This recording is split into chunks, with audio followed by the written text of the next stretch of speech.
नमस्कार, मैं डॉक्टर नीलाभ आज कैल्शियम के विषय में बात करूंगा।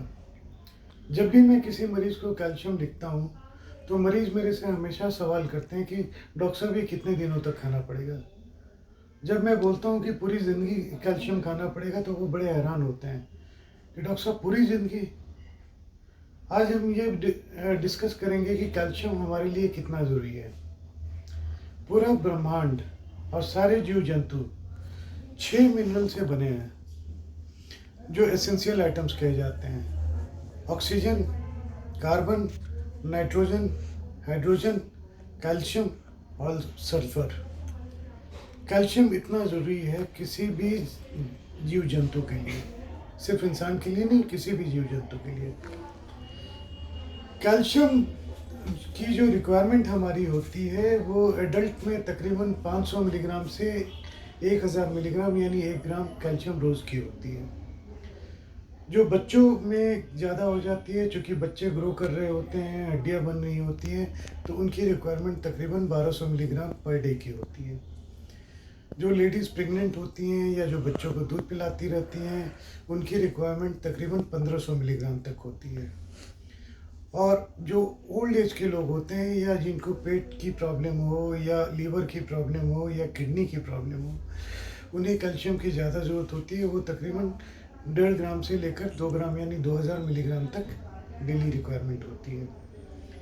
कैल्शियम जब हम खाने में लेते हैं, तो वो जो स्टमक होता है, जो आमाशय हिंदी में बोला जाता है, उसके नीचे के जो हाथ के का पोर्शन होता है, डोडेनम बोलते हैं हम। डोडेनम के फर्स्ट और सेकेंड पार्ट से मेनली, और साथ में जेजुनम से एब्जॉर्ब होता है।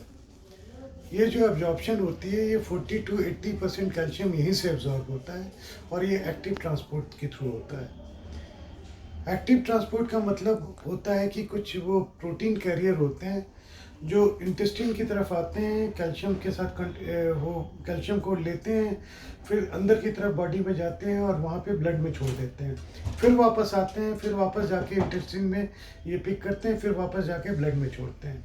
एक्टिव ट्रांसपोर्ट कहा जाता है। उसके नीचे का जो पोर्शन है आइलियम, आइलियम में 10 से 30% कैल्शियम एब्जॉर्ब होता है। वो डिफ्यूजन के थ्रू होता है, यानी कि जो इंटेस्टाइन की लेयर है उसके थ्रू कैल्शियम अंदर जाकर ब्लड तक पहुंच जाती है। रोज़ तकरीबन 400 मिलीग्राम कैल्शियम हमारे स्टूल यानी लैट्रिन से निकल आता है, और 100 मिलीग्राम के आसपास कैल्शियम हमारे यूरिन में पास करता है। कुछ हार्मोन्स होते हैं जो ये सारे मेटाबॉलिज्म को गवर्न करते हैं। जैसे इंटेस्टाइन से जो एब्जॉर्प्शन होती है, उसमें मेन विटामिन डी का रोल होता है। उसके साथ साथ पैराथायराइड और कैल्सिटोनिन 2 हार्मोन हैं जो वहाँ पे एक्ट करते हैं। वैसे ही जब यूरिन में कैल्शियम जाता है, तो वहाँ से भी उसकी एब्जॉर्प्शन होती है। उस पर मेनली पैराथायराइड हार्मोन काम करता है, लेकिन उसके साथ साथ विटामिन डी और कैल्सिटोनिन का भी रोल है। वैसे ही हड्डियों में जो कैल्शियम डिपॉजिट होता है, उसमें भी विटामिन डी और पैराथायराइड और कैल्सिटोनिन काम करते हैं। उसके अलावा और कई भी हार्मोन हैं जिसकी चर्चा हम बाद में करेंगे। अब हम आते हैं कि क्या क्या चीज़ें कैल्शियम के एब्जॉर्प्शन में हेल्प कर सकती है और क्या क्या चीज़ें कैल्शियम के एब्जॉर्प्शन को कम करती है।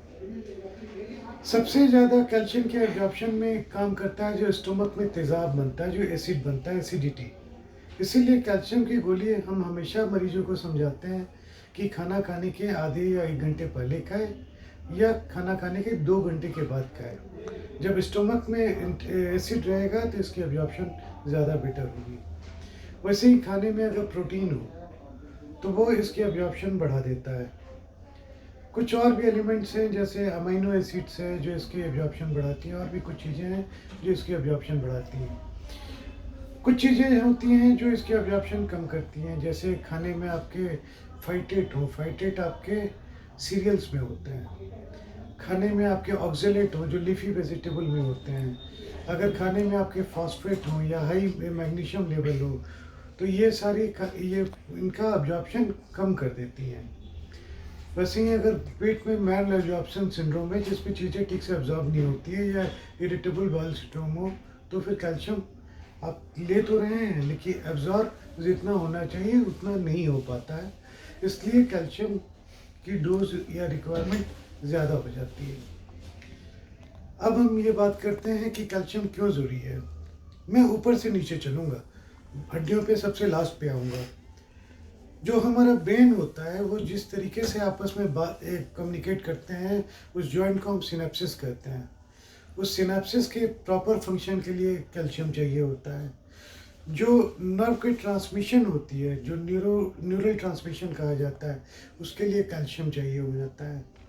जो मसल्स हैं उनके कॉन्ट्रैक्शन के लिए, मसल्स कॉन्ट्रैक्ट नहीं करेंगे अगर कैल्शियम ना हो। जो आपका हार्ट है, जो आपका दिल धड़कता है, उसके लिए कैल्शियम चाहिए होता है। जो आप फूड डाइजेस्ट करते हैं उसके लिए कैल्शियम चाहिए होता है। कई लाइपेज वगैरह कई एंजाइम्स हैं जो जिनके लिए कैल्शियम चाहिए होता है। जब कहीं घाव बनता है, जो ब्लड बहता है, वो बहना जो रुकता है, ब्लड क्लॉट बनता है, उसके लिए कैल्शियम चाहिए होता है। कई हार्मोन्स हैं जिनके प्रोडक्शन में या उनके फंक्शन में कैल्शियम की ज़रूरत होती है, जिसमें एक का मैं नाम लेना चाहूँगा, इंसुलिन। जो डायबिटीज़ में जो पेरिफेरल रेजिस्टेंस टू इंसुलिन हो जाती है, वैसे ही अगर कैल्शियम कम हो तो इंसुलिन का रोल जो है काफ़ी कम हो जाता है, शुगर लेवल हाई जाने के चांसेस होते हैं। तो कैल्शियम के कई काम हैं, कई फंक्शन हैं। उसके साथ साथ जो हड्डियां हैं, हड्डियों की ग्रोथ और दांतों के ग्रोथ के लिए भी कैल्शियम की ज़रूरत है। हड्डियां मजबूत आपकी तभी बनेंगी, दांत आपके जब तभी मजबूत बनेंगे जब कैल्शियम और विटामिन डी एडिक्वेट अमाउंट में आपके ब्लड में हो और हड्डियों तक पहुँचे।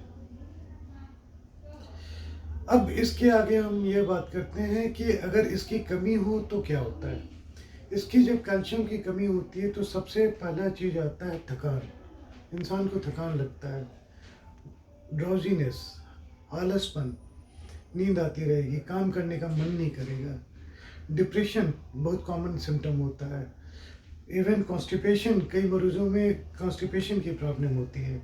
ये सारे विटामिन कैल्शियम की डिफिशिएंसी के सिम्टम है कि कैल्शियम अगर कम हो जाता है तो ये चीज़ें होती हैं। जहाँ तक हड्डियों का सवाल है, पहले ये एक जनरलाइज बॉडी एक होता है कि बदन में हमेशा दर्द रहता है। फिर उसके बाद से ये धीरे धीरे बढ़ता है, तब लोग कंप्लेन करते हैं कि सीढ़ियाँ चढ़ते हैं तब पैरों में दर्द होता है, या ज़्यादा देर खड़े होते हैं तब दर्द आनी शुरू होती है घुटने में या बैक में, जो वेट बेयरिंग जॉइंट्स हैं। उसके बाद से ये दर्द बढ़ता जाता है, फिर वो दर्द चौबीसों घंटे होना शुरू हो जाता है। इसके बावजूद भी अगर कैल्शियम, ये डॉक्टर को दिखा के टेस्ट करवा के कैल्शियम विटामिन डी नहीं शुरू करते लोग, तो जॉइंट खराब होने शुरू हो जाते हैं और टेढ़ापन हड्डियों में आना शुरू हो जाता है। जब बच्चों में ये सिम्टम होते हैं तो इसे हम रिकेट्स कहते हैं। जब एडल्ट्स में ये सिम्टम होते हैं तो इसे हम ऑस्टियोमलेशिया कहते हैं। कैल्शियम अगर काफ़ी ज़्यादा कम आ जाए या विटामिन डी काफ़ी ज़्यादा कम आ जाए, विटामिन डी की चर्चा हम अगली वीडियो में करेंगे, तो हड्डियाँ टूटनी भी शुरू हो जाती हैं। हल्का सा चोट लगता है, हड्डियाँ टूट जाती हैं। कैल्शियम किन चीज़ों में लोग हमेशा बोलते हैं कि कैल्शियम, डॉक्टर साहब हमें बता दीजिए कि नेचुरल वे में किस में मिलता है। कैल्शियम सबसे नेचुरल वे में सबसे अच्छी क्वांटिटी में मिल्क एंड मिल्क प्रोडक्ट्स में मिलता है। दूध हो गया, पनीर हो गया, योगर्ट हो गया, अंडा हो गया, फिश, स्पेशली जो सी फिश होती हैं, ये काफ़ी अच्छे सोर्स होते हैं कैल्शियम के। इसके अलावा जो आपके लीफी वेजिटेबल्स हैं, रागी, एक सीरियल आता है रागी, रागी कैल्शियम का काफ़ी रिच सोर्स होता है। कई फ्रूट्स होते हैं जिसमें कैल्शियम काफ़ी होता है, जैसे शरीफा काफ़ी अच्छा सोर्स होता है। आम के सीज़न में आम खाइए, काफ़ी अच्छा सोर्स होता है कैल्शियम। फिर केला होता है, केले में कैल्शियम काफ़ी ज़्यादा होता है। तो कई चीज़ें हैं, एप्रिकॉट हो गया, एप्रिकॉट में कैल्शियम होता है। कई चीज़ें खाने की चीज़ें हैं जो आपके डाइट का एक हिस्सा होना चाहिए, जिनमें ये मिलता है। जैसे लीफी वेजिटेबल हो गए, कैबेज, कैबेज में आपको काफ़ी कैल्शियम मिलता है।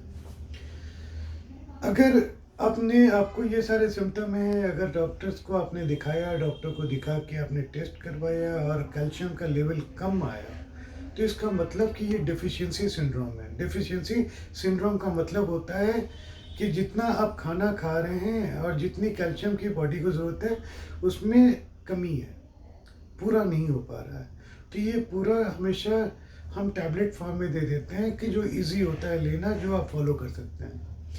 क्योंकि ये डेफिशिएंसी सिंड्रोम होती है, इसीलिए ये कैल्शियम की गोलियां हमेशा लेते रहनी पड़ती है और वो हम वक्त वक्त पे 6 महीने पे साल भर पे ब्लड टेस्ट करवा के देखते रहते हैं कि कहीं कैल्शियम का लेवल हमारा प्रॉपर चल रहा है, यानी कहीं ज़्यादा कम तो नहीं हो रहा, कहीं ज़्यादा तो नहीं हो रहा, डोज हमें कम ज़्यादा तो नहीं करनी है।